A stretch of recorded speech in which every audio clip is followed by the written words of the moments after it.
finances publiques, accompagné aujourd'hui d'ailleurs d'usagers, de retraités qui viennent vous parler aussi de ce qu'est pour eux le service public et qu'à travers l'accessibilité, ce n'est pas uniquement Internet ou le téléphone, mais c'est pouvoir rencontrer une personne compétente, de préférence fonctionnaire, de préférence qualifiée, de préférence formée, capable de répondre à sa sollicitation, à sa question, à son information, plutôt que de le renvoyer à terme dans une maison de service public, d'accueil au public, ou alors France Service,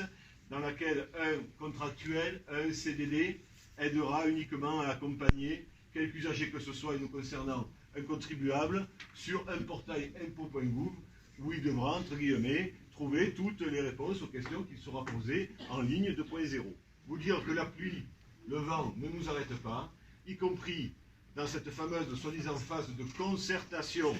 qui est alors là une hypocrisie totale, un mensonge d'État, une manipulation par notre administration jamais vue, des élus locaux, des usagers, des contribuables, puisque nous rencontrons des maires qui n'ont jamais été concertés. Première des choses.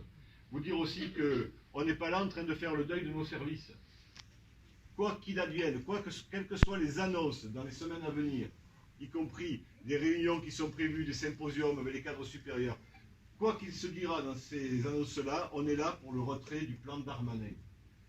C'est clair, c'est net, c'est la revendication de l'intersyndicale nationale aujourd'hui, c'est la revendication que porteront nos camarades à Bercy en intersyndicale, et c'est celle aujourd'hui que nous portons devant vous. Vous dire que nous n'avons pas chômé, vous le savez bien,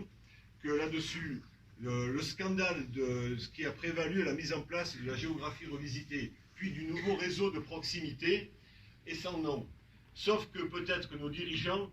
les Macron, les Darmanin, les Fournel, les parents, parce que lui, il n'allait pas durer assez longtemps, donc on l'a viré, on a fait comprendre qu'il fallait qu'il prenne sa retraite, mais ce n'est pas notre ami non plus, pensaient que nous allions nous retrouver comme des lapins les yeux dans les phares, suite à la stupéfaction des annonces prévoyant la suppression de la moitié de nos services sur le territoire, et dans les Bouches-du-Rhône, 60% de nos services, et quand on voit la carte géographique de la région PACA, c'est une véritable catastrophe, puisqu'il n'y a plus que quelques points de service de pleine compétence qui pourront accueillir du public et traiter leurs dossiers sur l'ensemble de la région PACA. Là-dessus, on a une espèce de propagande éhontée qui consiste à dire, en élément de langage, ça tourne en boucle, c'est pavlovien,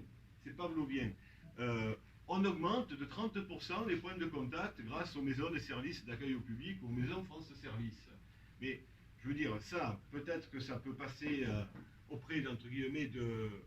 Je ne sais pas auprès de qui, auprès de ceux qui ont envie d'entendre ça, voilà, tout simplement, ou ceux qui seraient partisans du moins d'État social, du moins de fonctionnaires, du moins de services publics, des cadeaux fiscaux faits aux riches,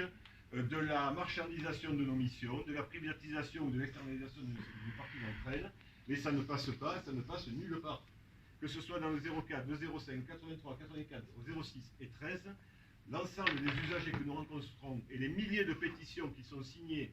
pour maintenir le service public de proximité et de pleine compétence en est la preuve. Donc, de grâce, pas de question de pédagogie sur le sens de la réforme, on l'a bien compris, c'est la casse de l'État social et ça s'adosse en même temps à la destruction de nos missions, au premier rang desquelles des missions, des choses qui ont tenté et qui ont fait flop pour l'instant, je pense au transfert en agence comptable de la gestion du secteur public local par exemple, manque de bol, il y a quelques communes candidates et parmi ces communes il y a Bobigny, dans la foulée il y a le parquet national financier qui perquisitionne. Alors peut-être que des Balkany, eux, ils aimeraient gérer tout en direct. Pour l'instant, il ne peut pas. Voilà, il ne peut pas,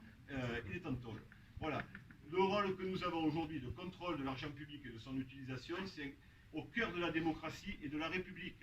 Sauf que dans le même temps, les néolibéraux qui nous gouvernent ont décidé de mettre à bas l'impôt de répartition, à travers notamment le prélèvement à la source, dont le seul objectif et la seule envie, c'est qu'à terme, ce soit un impôt individuel et proportionnel qui soit fusionné avec la CSG, de manière à ce que la recette affectée à la sécurité sociale n'y aille plus, et remettre en cause également la protection sociale. Donc on a affaire aujourd'hui à une contre-réforme d'ampleur des néolibéraux, des gens de peu, descendants, des illettrés, de ceux qui ne savent pas écrire. Notre président de la République, il a dit que c'était nous, et nous, avec l'appui des usagers aujourd'hui, et notamment de nombreux retraités qui sont ici, nous venons porter les revendications de l'intersyndicale des finances publiques.